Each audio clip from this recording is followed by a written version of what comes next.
अस्सलामुअलैकुम viewers, welcome to exploring पांडा। तो आज का हमारा डिस्कशन का टॉपिक है फाइलोक्लेड्स। ठीक है, फाइलोक्लेड्स तो ये जो फाइलोक्लेड्स होती हैं ये मॉडिफिकेशन होती है, स्टेम की मॉडिफिकेशन होती है। ठीक है ना, it is the modification of stem. ठीक है, स्टेम मॉडिफिकेशन हो जाना, स्टेम को इस तरह मॉडिफाई कर देना कि ये लीफ के फंक्शन परफॉर्म करने लग जाए। ठीक है, कि ये लीफ के फंक्शन परफॉर्म करने लग जाए स्टेम।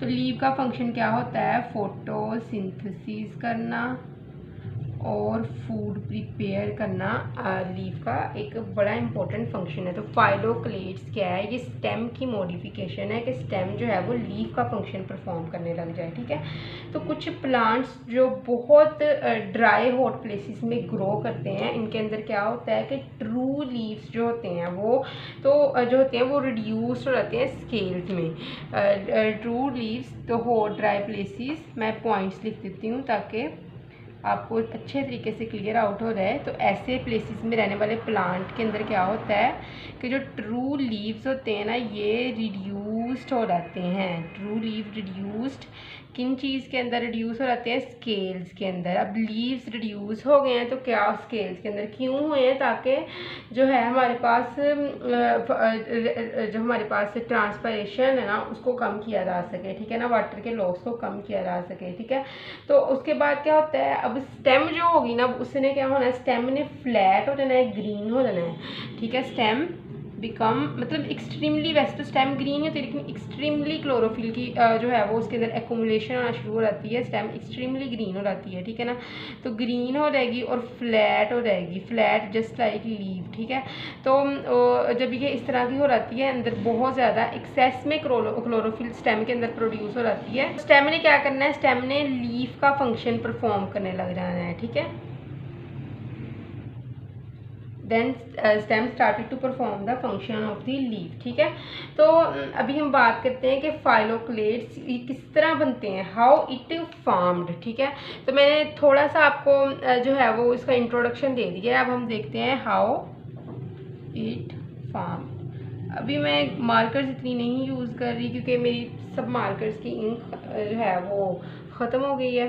तो होप्स हो कि अभी जल्दी मैं वो इंक लेके आऊँ और फिर हम दोबारा अपना जो है वो कंटिन्यू करें। ठीक है, तो फाइलोक्लेड्स क्या है, हाउ इट फॉर्म्ड। फाइलोक्लेड्स के केस में क्या होता है कि जो रेगुलर लीफ की ग्रोथ होती है ना वो या तो सप्रेस हो जाती है। ठीक है, इन फाइलोक्लेड केस क्या होता है? Regular leaf growth suppress. Regular leaf की ग्रोथ जो होती है वो हमारे पास क्या हो जाती है? सप्रेस हो जाती है या फिर रिड्यूस्ड हो जाती है छोटे छोटे स्केल्स के अंदर। ठीक है, स्मॉल स्केल्स, मैंने स्टार्टिंग में भी यही बात बताई थी। ठीक है ना, कि regular leaf growth suppress to the small scale like structure. उन स्केल्स को हम कहेंगे कि ये हमारे पास क्या है? स्पाइंस। ठीक है, कि वो हमारे पास क्या है? स्पाइंस। ठीक है, स्पाइंस कहना शुरू कर देंगे जिस तरह के हमारे पास ये एक स्ट्रक्चर है। ठीक है, यहाँ पे नोड्स आप बना लो। ठीक है, ये समझ लो ये नोड्स है। ये स्ट्रक्चर है क्या? बेसिकली ये स्टेम थी जो क्या हो गई है? सप्रेस्ड स्टेम है। तो स्टेम के ऊपर नोड्स होते हैं ना। ठीक है, तो ये आपने ये सरफेस के साथ अटैच है। ठीक है ना, तो ये इसके ऊपर नोड्स आपने बना दिए हैं। ठीक है, अब इन नोड से लीफ निकलते हैं। ठीक है ना, तो लीव्स निकलेंगे, ये आपको स्पाइंस जैसे नहीं लग रहे? ये वही रिड्यूस्ड लीव्स हैं जो स्पाइंस के अंदर, रेगुलर लीव्स हैं जो स्पाइंस के अंदर रिड्यूस्ड हो गए हैं और ये नोड से निकल रहे हैं, ये स्केल लीव्स। ठीक है ना, इनको हमने स्पाइंस का नाम दे दिया है। ठीक है, और ये दो नोड्स के दरमियान में क्या है? Inter node. ठीक है, तो नोड के दरमियान क्या है हमारे पास? इंटरनोड्स होते हैं, ठीक है, दो नोड्स के दरमियान में। क्लियर। तो क्या है उसके बाद हम देखते हैं कि फाइलोक्लेट के केस में कि ग्रोथ जो है वो रेगुलर लीफ की वो सप्रेस हो गई है, ठीक है, स्मॉल स्केल लाइक स्पाइंस के अंदर ये ग्रोथ सप्रेस हो चुकी है हमारे पास। कि क्यों हुई है? बाय जेनेटिक और हार्मोनल फैक्टर। तो या तो कोई हार्मोनल फैक्टर जो कि इन्वायरमेंट ने इन्फ्लुएंस किया था, या फिर किसी जेनेटिक फैक्टर की वजह से ये ग्रोथ जो हुई है वो, ठीक है ना, तो जेनेटिक फैक्टर की वजह से ये हुआ है। तो प्लांट की एनर्जी जो होती है ना वो अब क्या होगी, प्लांट ने पहले लीफ के ऊपर ध्यान दे रहा था प्लांट, ठीक है ना, अपनी एनर्जी यूज़ कर रहा था लीफ को इनलार्ज करने में। अब प्लांट कहता है चलो लीफ नहीं मुझे चाहिए, लीफ ने तो ट्रांसपरेशन करनी शुरू कर देनी है, पहले पानी नहीं है, होना कि मैं स्टेम को ही इनलार्ज करने में अपनी एनर्जी को यूज़ करूँ, ठीक है। तो अब प्लांट क्या है, वो अपनी एनर्जी को इस्तेमाल कर रहा है, अपनी एनर्जी को यूज़ कर रहा है टू इनलार्ज द स्टेम, ठीक है ना, स्टेम को ज़्यादा से ज़्यादा जो है वो फ्लैट करने में, ग्रीन बनाने में, ठीक है ना, बल्कि करने में प्लांट अपनी एनर्जी को यूज़ कर रहा है। तो ये अब ग्रीन फ्लैट स्टेम क्या करेगी, वो फोटोसिंथेसिस करेगी हमारे पास, ठीक है। तो जो हमारे पास नोड्स है इसको एरियोल भी कहेंगे हम। एरियोल क्यों कहेंगे? एरियोल एक कुशन लाइक एरिया होता है जिसमें से लीव्स या स्पाइंस निकल रहे हैं, छोटे छोटे स्केल लीव या फिर स्पाइंस निकल रहे हैं, ठीक है ना, इस एरियोल में से, ठीक है। तो कभी कभार इसमें से फ्लावर्स भी निकल जाते हैं और बहुत मिन्यूट फ्लावर्स इसमें से निकलते हैं। जिस तरह का ये मिन्यूट खुद से स्ट्रक्चर है, इस तरह के छोटे छोटे बड़े प्यारे प्यारे से फ्लावर्स निकलते हैं, ठीक है ना, इसमें से। तो जिस तरह के हमारे पास है कि जब हम क्लेडोड्स देखते हैं वो भी फाइलोक्लेड्स की तरह ही होता है, लेकिन उसके अंदर जस्ट एक या दो इंटरनोड होता है और उसके अंदर लिमिटेड ग्रोथ होती है, ठीक है ना। तो उसके अंदर हम देखते हैं छोटे छोटे फ्लावर लगते हैं रस्कस के ऊपर। मैं आगे आपको बताऊंगी, अगर तो आपने ये चीज़ पढ़ ली है तो भी आपको पता चल गया है, लेकिन अदरवाइज मैं आपको भी समझा देती हूँ, ठीक है ना। तो इसमें से क्या होता है कि इसका एक पॉइंट है बड़ा इंपॉर्टेंट कि इसमें ना फाइलोक्लेड्स में ये बड़ा इंपॉर्टेंट MCQs है, मोर देन वन इंटरनोड, एक से ज़्यादा इंटरनोड्स होते हैं। आप देख सकते हो ना, 1 2 3 4 ज़्यादा इंटरनोड होंगे, ठीक है। तो उसके बाद क्या है कि ये अनलिमिटेड ग्रोथ शो करते हैं, शो अनलिमिटेड ग्रोथ, ठीक है, अनलिमिटेड ग्रोथ ये शो करते हैं। जिस तरह के अब हमारी बात हम करते हैं कि ये हमारे पास अगर फ्लैट होगा ना, फाइलोक्लेड फ्लैट होगा तो वो होगा हमारे पास अपंशिया, फ्लैट फाइलोक्लेड है अपंशिया, ठीक है।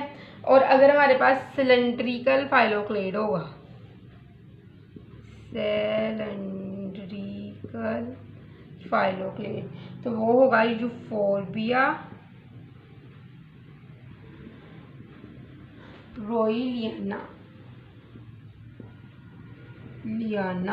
रोइलियाना, ठीक है। तो इसका जो सबसे इम्पोर्टेंट फंक्शन होता है ये वाटर लॉस को प्रिवेंट करते हैं, ठीक है। ये ठीक है, तो स्टेम जो होती है ये बड के एक्साइल पोर्शन से भी, जो फाइलोक्लेड स्टेम होती है बड के एक्साइल पोर्शन से भी अराइज कर सकती है, ठीक है। तो आई होप सो कि आपको फाइलोक्लेड्स की समझ लगी होगी। नेक्स्ट हम बात करते हैं क्लेडोड्स की थोड़ी सी।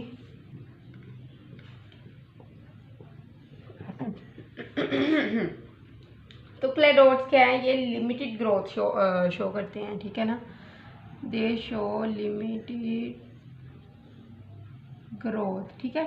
ये लिमिटेड ग्रोथ शो करते हैं, इनके अंदर जस्ट वन या फिर दो इंटरनोड लॉन्ग होंगे। जिस तरह के हमारे पास ये रस्कस का केस है एक,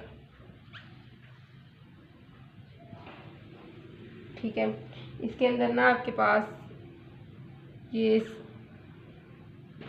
बल्कि मैं स्केल्स जो है ना, लीव्स जो हैं ग्रीन से मार्क कर देती हूँ वरना आपने कंफ्यूज हो रहना है। ये हमारे पास क्या है, प्रिकली वो हैं, प्रिकली लीव्स हैं, ठीक है ना, जो स्केल्स हैं, ठीक है ना। तो ये तो लीव्स आ गए, ठीक है, लीव्स रिड्यूस लीव है जिसको हम कहते हैं। ये हमारे पास स्पाइंस हैं, ठीक है, ये एरियोल है, ठीक है। अब रस्कस के अंदर ना बड़ा एक खूबसूरत चीज़ आपको बड़ी ब्यूटीफुल सी दिखती है, अगर आप देखेंगे यहाँ पे, तो वो क्या है कि छोटा सा फ्लावर लगा होता है यहाँ पे, ठीक है, ये नोड से ही निकलता है, छोटा सा फ्लावर, पिंक कलर का फ्लावर ये होता है, ठीक है ना। तो ये रस्कस जो है ये जस्ट 2 इंटरनोड क्लेडोड है, 2 इंटरनोड लॉन्ग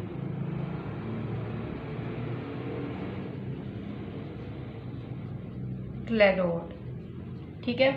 और दूसरा है हमारे पास एस्पैरेगस, ये हमारे पास क्या है, ओनली 1 इंटरनोड लॉन्ग क्लेडोड, ठीक है।